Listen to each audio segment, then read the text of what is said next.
Hello, samahan niyo ako at ibabahagi ko sa inyo ang aking karanasan sa paghahanap ng ginto o kaya'y treasure hunting. Ito yung may bakas na na may palatandaan na may lumang daan.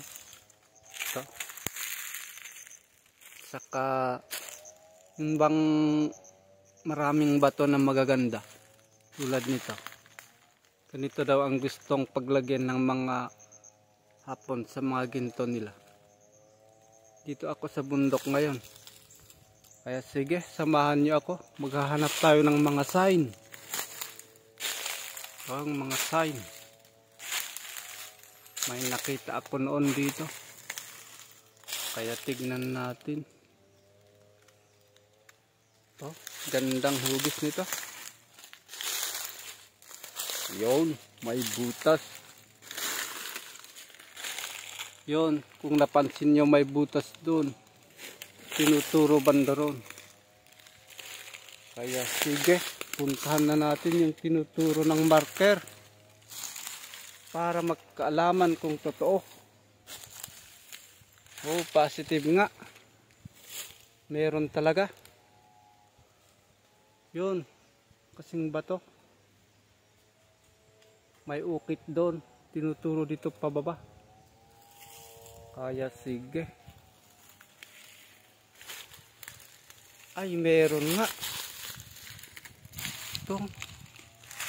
Kikitang may lupang nakatabon dito. Positive to. Sigurado. Meron tong laman. Tignan natin. Kung talagang meron. Aba, meron talaga. Uy, violet pa oh.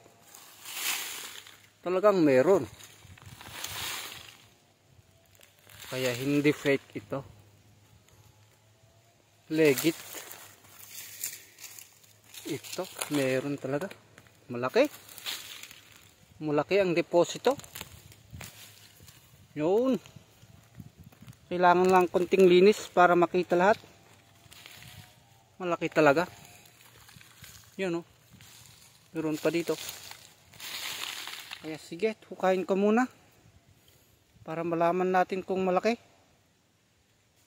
Ito yung treasure. Ito yung treasure na Ito ang kinuha ko. Nakakamada dito sa loob. Talagang hindi ako nagkamali. Kanina. Pagtingin ko sa may sign. Ito pa. Malaki pala ang deposito dito. May iba-iba kasing klase ng gold. Ito yung gold namin sa bundok. Ito. Nakabaon. May gilid ng bato. Kaya pala. Gustong gusto ng mga maglagay ng ginto dito sa gilid ng bato. Yun. Ito lang nakita kong gold dito. Wala nang iba.